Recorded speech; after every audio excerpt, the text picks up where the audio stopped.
This is CNN, the most trusted name in news. CNN Chile Radio. Podcast. Siempre. Siempre. Hola, ¿qué tal? Muy, pero muy bienvenidos a una nueva conversación de CNN Chile Data, este espacio que hemos venido haciendo, ya sea como podcast, ya sea como video podcast, y que nos ha podido seguir durante los últimos 4 meses en diferentes plataformas. Soy Sebastián Rivas y estoy junto a quien ha sido mi socio y mi compañero en todo este proceso y que es además el partner de CNN Chile Data, esta asociación que hacemos entre CNN Chile y Holster, socio de Holster, director de Data Science, pero también, de nuevo, compañero en este camino. Cristóbal News, ¿cómo estás? Muy bien, ¿y tú, Sebastián? Muy bien, y tengo un agradecimiento antes que partamos. Quiero agradecerle a las más de 10.000 personas que han visto en YouTube el último capítulo de CNN Chile Data, el que analizábamos, ¿te acuerdas? Ahí, ¿por qué ganó Pancho Rego? ¿Por qué ganó? El que hicimos con cámara. Sí, ¿por qué ganó Claudio Rego? Ahí hay algo, yo no sé, yo creo que estábamos ocultándonos demasiado. No lo sé, pero queremos agradecer a la gente que no lo haya visto, porque es bien ilustrativo, es bien ilustrativo y es bien concreto. Estamos ahí junto con el Magic Wall, así que la gente que nos quiera ver está en el YouTube de CNN Chile, ahí en el playlist de CNN Chile Data, pero les queremos agradecer porque la recepción ha sido muy, muy buena. Y de nuevo, era uno de los temas que estaba ahí sobre la mesa, evidentemente, Cristóbal. Hoy día vamos a hablar un poco, vamos a hacer el postmortem total de qué es lo que viene ahora, no solamente en el sentido de que sabemos que el próximo año es un año muy duro en elecciones y todo, pero ¿con qué nos vamos? Nosotros partimos, Cristóbal Uneus, a comienzos de esta ruta, por allá por agosto, cuando hablábamos de datos, cuando hablábamos de ciertos puntos, decíamos, bueno, nos vamos a quedar con ciertos elementos el día posterior a la elección, cuando terminara el ciclo eleccionario de este 2024, que antes no teníamos desde varias perspectivas, desde la perspectiva simplemente de la data pura, desde la perspectiva de algunas incógnitas que se iban a resolver.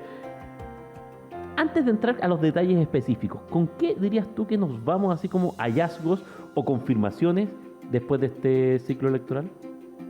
Lo primero es que la gente tiene internalizada el voto obligatorio. Y ahora quedó claro. O sea, si claro, quedaba alguna duda. Claro, si había duda antes, hoy día está claro, primera y segunda vuelta, voto obligatorio funciona y la gente lo tiene internalizado y eso yo creo que es un buen signo para la democracia. Es muy impresionante, Entonces, en ese sentido, check. ¿No? Claro, porque antes nosotros teníamos el ejemplo de los plebiscitos y en el fondo de una elección entre medio con harto voto nulo y todo, pero más o menos decíamos, bueno, 83, 84, 85, ¿se sostendrá? Primero que todo, eso se sostuvo. Se sostuvo. Entonces yo creo que ese check. Segundo, muchos de los resultados que se esperaban, ¿no es cierto? Al menos en la centro-derecha no ocurrieron. Claro. Creo que el republicano iba a ser el partido más grande de la derecha. Algunos decían que iba a ser más grande que Chile Vamos Juntos. Eso no pasó. Eso no pasó, ¿no es cierto? Hay distintos niveles de interpretación, si a la oposición, si al oficialismo le fue bien o le fue mal en alcalde. Yo creo que ahí hay que tener un poco ojo con las lecturas, porque en alcalde, 1/3 de los alcaldes son independientes. Claro, independientes. Y hay de ambos lados, ¿no es cierto? Independientes puros, independientes de izquierda, independientes de derecha. Claro. Es una majamama. Es una majamama, entonces por lo tanto, mirar alcalde yo creo que es una versión un poco distorsionada de la política, porque no tenemos 1/3 de los diputados elegido como independiente fuera de pacto, ahora, lo que sí se da en el alcalde. Claro, ahora, ya, ese era el punto 2 que tú decías. En el fondo ya nos dimos cuenta que había algunas cosas que, entre comillas, políticamente no se dieron, pero que tenemos ahora base para poderlas mirar, que antes no las teníamos. Correcto. ¿Y qué otra cosa más tú dices? Sabes que esto es algo que nos llevamos, digámoslo así. ¿Cómo, perdón? ¿Qué otra cosa más es algo que tú dices, bueno, esto también nos llevamos de estas elecciones? Y lo otro que nos llevamos de estas elecciones es que cada elección tiene su cariz propio. ¿Sabes qué?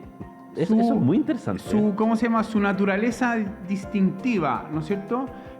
Los alcaldes, esta cosa que hay una gran cantidad de alcaldes independientes, ¿no es cierto?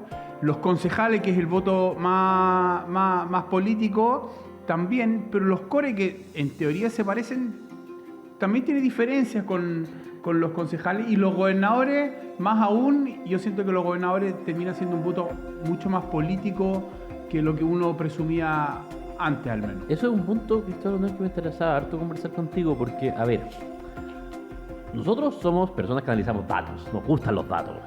Y uno habitualmente tiene esta tentación de hacer cuadrar, alguien dice torturar los datos. Y hacer cuadrar todo y uno dice, bueno, no, es que esto indica que si en esta elección le da mejor a este... Siendo totalmente honesto, pareciera que hay bastante de lo que tú dices, que hay a lo menos, y esto es una interpretación para mí muy, muy primaria, un grupo de votantes no menor al cual es súper difícil encasillar políticamente, porque tú dices, bueno, acá este votante vota izquierda, este votante vota derecha.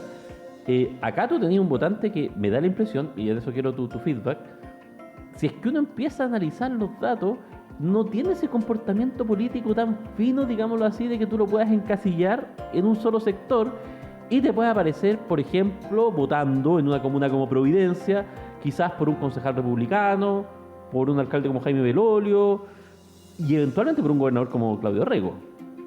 Claro, quizás el ejemplo más claro es, por ejemplo, Viña. Viña, ¿no es cierto?, ganó Ripamonti, le ganó a Iván Poduje, ¿no es cierto? Claro.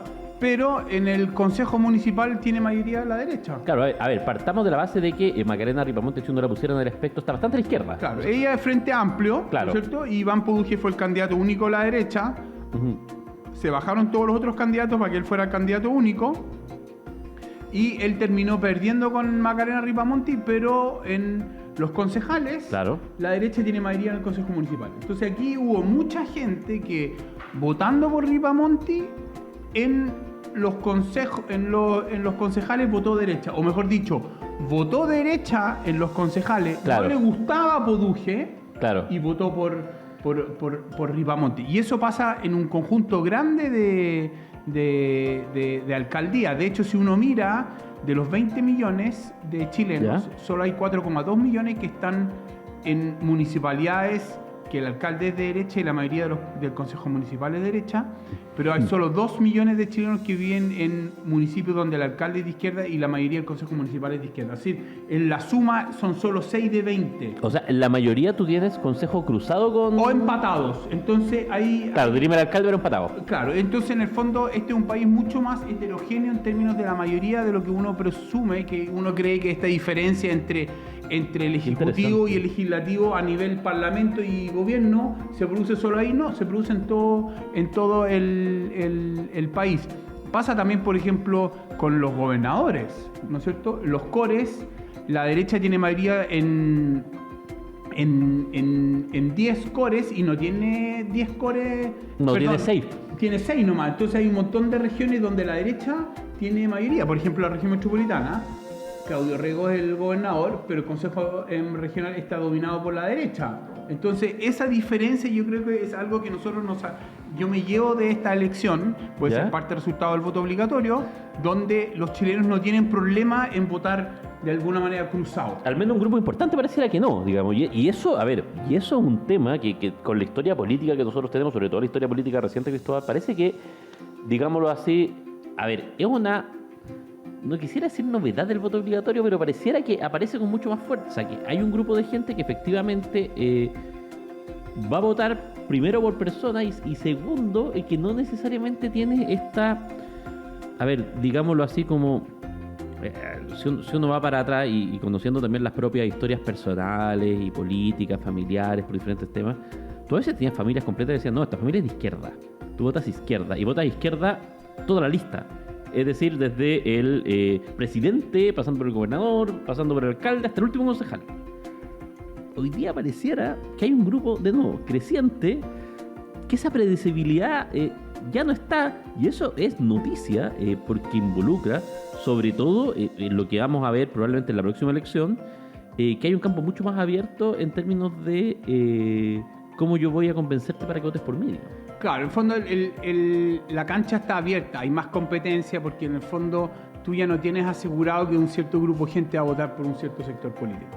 Se va a mover en el margen, el gobernador vota de una manera, el consejo vota de otro, el alcalde vota de una manera y por lo tanto las personas importan. Ahora, si uno mira el voto concejal y el voto de consejero regional, que probablemente son los votos como más donde importa, más político, ¿no es cierto? mi lectura de la elección es que los grandes ganadores fue la oposición. Claro, porque en el fondo ellos sí, efectivamente, en esos, que son los votos más políticos, capitalizan bastante, digamos. Claro. Pensemos en Renovación Nacional, sacó el 15,5% de los votos en concejales, pero tiene el 20% de los concejales. Claro. Y es interesante en eso, Cristóbal Uneus, que, a ver, nosotros damos siempre... A ver, en este espacio nosotros hemos hecho un esfuerzo por no dar cosas por sentadas. Tú lo mencionabas hace unos minutos y es verdad.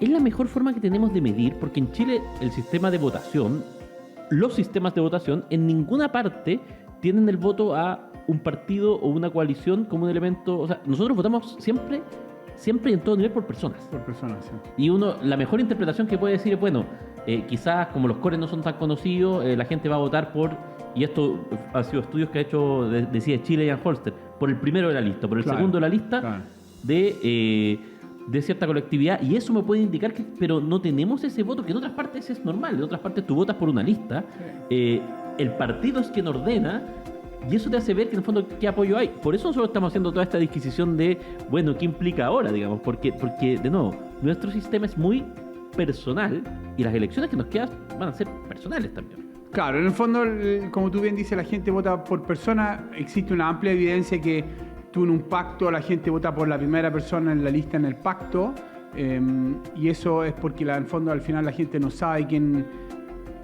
tiene claro por qué pacto va a votar, no necesariamente por la persona dentro del pacto. Ahora, el nombre del pacto y el subpacto tiene valor, ¿no es cierto? Claro. Uno mira en la derecha, ¿no es cierto? Renovación Nacional fue el más votado en concejales, en Core sorprendentemente fue republicano, ¿no es cierto? Y ahí estamos tratando de analizar la diferencia. Aumentaron los nulos y blancos, también en Core quizás ahí hay algo que valga la pena Ese mirar. era otro elemento que te quería preguntar, de las cosas que nos llevamos y que me parece súper interesante, que es que uno podría decir, bueno, como ejercicio de ciencia política, bueno, y el voto obligatorio, ¿cuánto es la gente que va a votar simplemente para que no la multen? Y quizás en estas elecciones es donde podemos tener un acercamiento más grande a la materia cuando vemos los votos nulos y blancos. Que en la elección de gobernador en las segundas vueltas, que votó casi el 90% que podía votar el 90% de la población elegible porque había 5 regiones que no votaban, estuvo en torno al 10%, poco menos, pero en la primera vuelta fue bastante alto, dependiendo de la elección, incluso había elecciones de llegar al 25%. Entonces, daría la impresión, de nuevo, si uno esto lo mira desde el prisma de la ciencia política, que efectivamente el cambio de votación hizo que mucha más gente participara, hizo que mucha más gente votara voto válidamente emitido. Igual, si es que sacamos los nulos y blancos, todavía te quedas con 10 millones o más de votos, que es mucho. Antes, para una elección equivalente municipal, votaban 4 millones, 5 millones.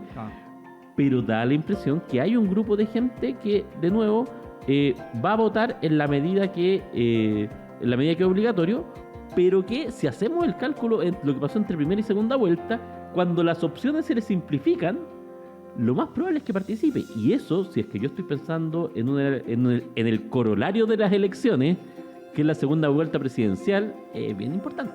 Claro, lo que vimos en la primera vuelta es que cada elección tenía un nivel de nulo y blanco distinto. El más bajo era el de alcalde, después que fue creo que un 15%.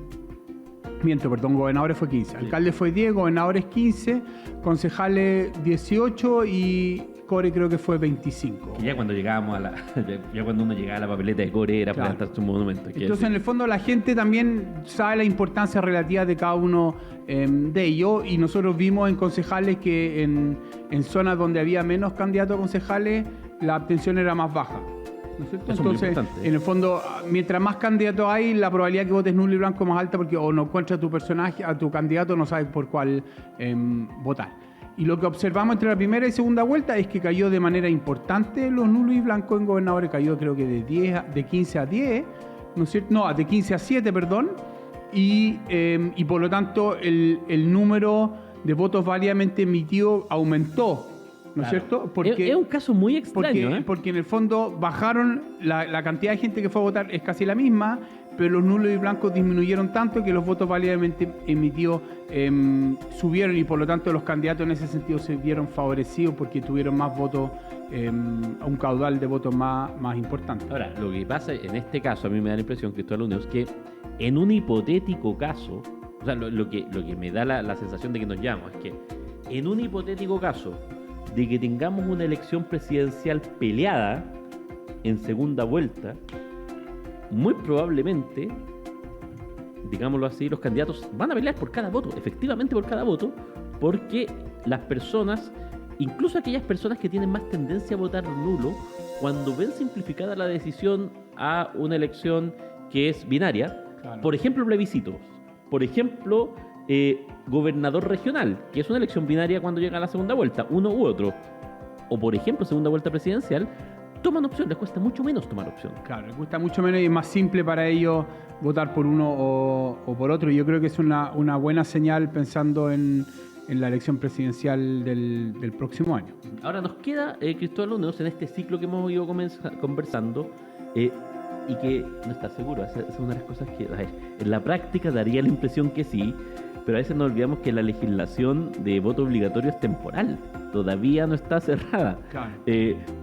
Van a tener que nuevamente hacer una legislación específica para ver cómo se hace pero daría la impresión, a ver, más allá de lo que nosotros estamos comentando y que legalmente no está cerrado, da la impresión que va a ser, digamos, no hay piso para que no se haga. No vamos a volver al voto voluntario. Claro, ahora, en este ciclo, y a nosotros siempre nos ha interesado mucho, lo hemos conversado, y es un tema que también en Decide Chile se ha tocado mucho, hay un ciclo completo que hay que cumplir para poder hacer análisis finos totales. Ya se pueden hacer algunos, pero venía con la elección, digámoslo así, tenemos los plebiscitos, que es una elección que te entrega mucha información, los dos plebiscitos de salida. Tenemos la votación de consejeros regionales, de consejeros constitucionales, la segunda elección que también te da info, pero que es una elección más o menos rara también. Ya tenemos las elecciones de gobernador, primera vuelta, segunda vuelta, en una gran cantidad del país, más las otras elecciones, alcalde, concejales, core. Nos falta la elección parlamentaria y nos falta la elección presidencial para poder tener los datos completos, digámoslo así. Pero, ¿qué es lo que uno, y acá te quiero sacar un poco, digámoslo así, como de la contingencia más mínima, qué es lo que uno, cuando se cumpla este ciclo, podría empezar a ver? ¿Qué es lo que los datos te podrían empezar a contar cuando uno haga análisis más fino? Porque, por ejemplo, hoy día ustedes son capaces de Holzer de poder analizar cuál es la población que vota, cómo vota, cuáles son los grupos que llegan más. Pero ¿qué podría tener uno cuando tenga el ciclo completo con cierta certeza, digámoslo así? Claro, yo creo que al menos a nosotros lo que nos interesa es entender, bueno, el voto obligatorio. ¿Va a cambiar la configuración del Parlamento de una manera importante? Eso es pregunta abierta. Eso es pregunta abierta y no sabemos, ¿no es cierto?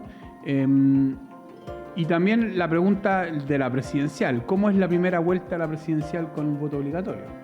No ha pasado nunca. No ha pasado nunca y no sabemos si en la primera vuelta lo que nosotros creemos que van a ser los candidatos más votados son los más votados, porque no sabemos, ¿no? Claro, porque ahí puede darse un caso bien particular, que es, tú puedes tener muchos candidatos, o sea, puede ser una elección con muchos candidatos de, qué sé yo, 9, 10, pero con candidatos que en el margen, una cantidad importante de ellos tenga alto nivel de conocimiento. Entonces, para personas que nosotros hemos ido viendo que en la medida que hay elecciones que son más relevantes o que pareciera que tienen, digámoslo así, más importancia, o que pareciera que conozco más a quién voy a decidir, votan harto y no se abstienen o no votan nulo, daría la impresión que la presidencial, como tú dices, segunda vuelta de todas maneras, pero primera vuelta también, puede generar una atracción, digámoslo así.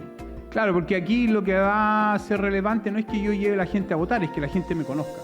Antes yo tenía que hacer un esfuerzo para que la gente fuera a votar. Sí. Ahora la gente va a ir a votar y por lo tanto yo tengo que concentrar mis esfuerzos en que la gente me conozca. Entonces uno puede ver algunos candidatos haciendo esa estrategia en el último tiempo, ¿no es cierto? Pensando en que, bueno, después van a ir a votar y si saben quién soy, van a votar por mí. Entonces yo creo que eso va a cambiar un poco la lógica. Eso es súper interesante. Porque... Y yo creo que también va a cambiar la lógica, lo voy a mirar al revés. Pierde valor la primaria. A ver, esto es interesante. Estamos hablando de la primaria presidencial. Porque en el fondo, ahora la gente va a votar porque es obligatorio. ¿no es Claro. cierto? Y eso tiene preferencias. Sí. En la primaria presidencial es voluntaria.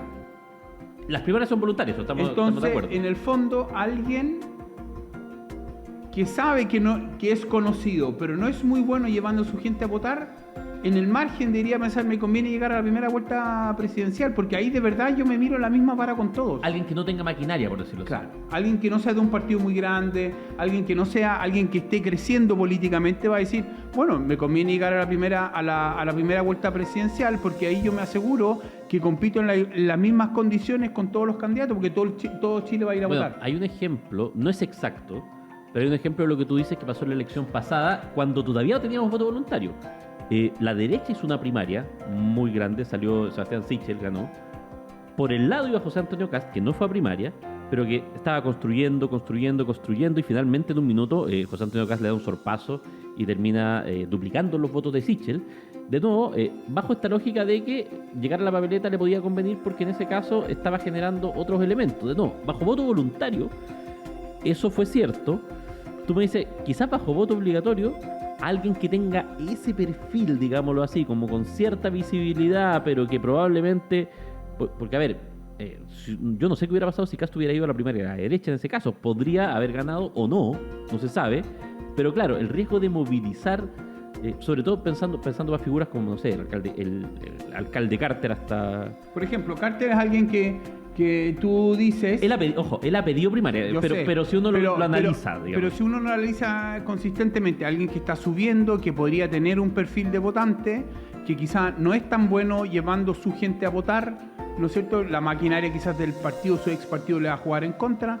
En una primera vuelta presidencial compiten mejores, en más igualdad de condiciones que en una primaria de su sector. Qué interesante, porque en el fondo, a ver, pensando que igual, a ver, hay un piso de entrada que no debiera ser tan complicado, que es juntar firmas, pero si es que yo puedo juntar las firmas, a mí eventualmente lo que me conviene, de nuevo, si estoy en los márgenes y todo y estoy construyendo, quizás es jugármela e irme directo, digámoslo así. Dado que una apuesta grande es que pueden haber también hartos candidatos y harta dispersión. Correcto, y si tú estás apuntando a nicho y quieres juntar medio millón, 1 millón de votos, que el lugar tuyo, pasar por una primaria puede ser que te impida lograr ese objetivo. Y si yo, por ejemplo, estuviera mirando en la parte baja de lo que vamos a ver en las elecciones, porque me queda clarísimo para la presidencial, pero si nosotros lo miramos, por ejemplo, para diputados, ¿qué es lo que hoy día, a partir de lo que nos han dicho los datos, debiera estar haciendo alguien que quiere entrar al Parlamento el próximo año, en particular como diputado, digamos que son las elecciones que son más, quizás el mejor punto de entrada, por decirlo así? Claro, depende en qué sector estás. Si A ver. estás en el oficialismo, tienes que hacer bien las matemáticas, porque la derecha sacó mayoría, ganó en la de concejales, ganó en la de core, estoy diciendo que sacó más del 50% de los votos. En la primera vuelta a gobernadores el oficialismo ganó, pero ojo, el oficialismo iba a la reelección en casi todas las regiones y Claro. la derecha solo en uno. Y nosotros sabemos que el que va a la reelección El incumbente tiene ventaja. tiene ventaja. Y en ese escenario, la derecha tuvo un muy, muy buen Claro. resultado, ¿no es cierto? Y en la segunda vuelta fue casi 50-50. Entonces, en el fondo, si uno es candidato de la centroizquierda, tiene que hacer bien los números porque la cosa se le va a poner cuesta arriba. Y si uno es de la centro-derecha, tiene más holgura, pero ahí va a depender todo de los pactos. Va a haber pacto no, cómo Claro. hacer la cosa con republicanos, va a haber competencia. ¿Cuántas listas va a haber? Claro. Que no es menor. Y que acá hay un juego un poco el que pestañea primero, digámoslo así. ¿Te acuerdas de ese juego que era muy típico? Claro. Es porque muy probablemente nos estamos acercando hacia un mundo donde lo que le convendría técnicamente, si es que uno mirara la matemática pura, digámoslo así, y no consideraciones políticas, sería que cada sector llevara una sola lista, una sola gran lista, y que se pusieran de acuerdo, porque eso le suma. Claro. Lo que parece que va a ocurrir, o la tendencia es que esto al menos se está pintando para que haya 2 listas por cada lado, digámoslo así. Claro. Y en el fondo eso no es tan terrible en la medida de que los dos sectores vayan en 2 listas, porque si un sector va en 2 listas y el otro en una, No, claro. entonces me da la impresión que lo que estamos viendo ahora con los mensajes, por ejemplo, de lo que decía el presidente de la DC, Alberto Undurraga, empezar a pensar una lista quizás que deje, entre comillas, fuera el Partido Comunista, por otro lado republicano avisando que José Antonio Caz va a ir a primera vuelta sí o sí. Es un No, poco pero ese ojo, juego, ¿ah? que ahí yo creo que hay dos preguntas. Una cosa es, tú puedes tener varios candidatos presidenciales y solo una lista parlamentaria. Eso no es problema. Eso se podría hacer. Sí. Yo no sé, yo no veo a la derecha haciendo eso, pero uno podría tener Claro. en principio 2 o 3 candidatos presidenciales en la derecha con una lista parlamentaria. Ujú. Ahora, si hay 2 listas parlamentarias, la pregunta es ¿cómo es la competencia? ¿Va a ser un pacto por omisión Claro. o va a ser una competencia entre todos? Porque en algunos distritos que la derecha vaya dividida para el resultado da igual, Sí. ¿no es cierto? Pero en otros distritos hace una diferencia entre ganar 1, 2 o 3. ¿Me explico, no? Entonces, Absolutamente. yo creo que ahí están todos los ingenieros Electoral. electorales haciendo la combinatoria de dónde conviene ir en separado y en cuáles no. Lo que la derecha dice es que mirando gobernadores Ujú. fue un error ir dividido. Claro, o sea, la tendencia sería eso, pero al final del día también está ese empujoncito de decir, bueno, es que quizás en la larga no saco más, pero en la corta me llevo más para mí, digamos. O sea, como sector quizás saco menos, pero yo, republicano, les gano, o yo... pero es interesante eso, es un mundo que vale la pena explorar. Vamos a seguir explorándolo después de una pausa, donde vamos a hacer el zoom y vamos a hablar de las perspectivas presidenciales también como bloque final de este CNN Chile Data. Estamos en CNN Chile Data, siempre lo decimos, de la mano de nuestros compañeros y socios de Anholster, que también nos ayudaron con la ya emblemática Magic Wall. Usted puede revisar ahí también en cnnchile.com toda la cobertura de las elecciones. Vamos a la pausa y regresamos con la segunda parte y final de este capítulo de CNN Chile Data presentado por Anholster. This is CNN, the most trusted name in news. CNN Chile Radio. Podcast. Siempre. Siempre.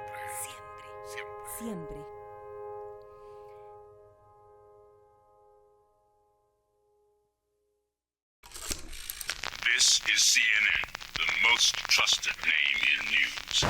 CNN Chile Radio. Podcast. Siempre. Siempre.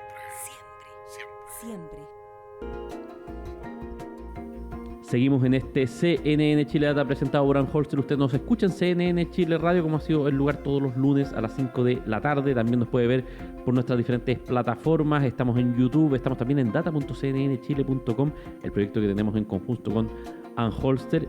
Conversábamos de todas estas particularidades, Cristóbal Uneos, que se dan a partir de lo que hemos ido viendo con lo que nos dejó las últimas elecciones.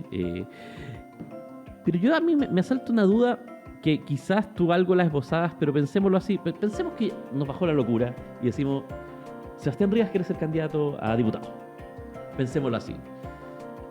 Sebastián Rivas no tiene mucho conocimiento, pero sabe que quiere ser diputado, tiene que ser diputado, tiene que construir algo de acá a fin del otro año. Tú decías, bueno, si es oficialista, sí, tiene que ser de esta manera, tiene que ser, si es que es opositor, pues le conviene otra cosa. Pero, a ver, para efectos prácticos, ¿qué son las ingenierías que están detrás de eso? Porque yo supongo, por ejemplo, que es distinto si soy conocido o no, que es distinto dependiendo de dónde voy. ¿En qué se miran? Porque el día de la elección lo que pasa es que aparecen, no sé, 40 o 50 candidatos, en particular en diputados, que tú dices, oye, pero este gallo, ¿cómo salió?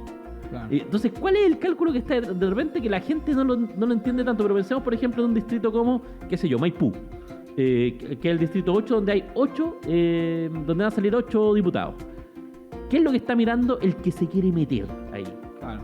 A ver, como uno no sabe cuáles son los candidatos, ¿no es cierto? Y como uno hace esta ingeniería, uno dice, bueno, mire,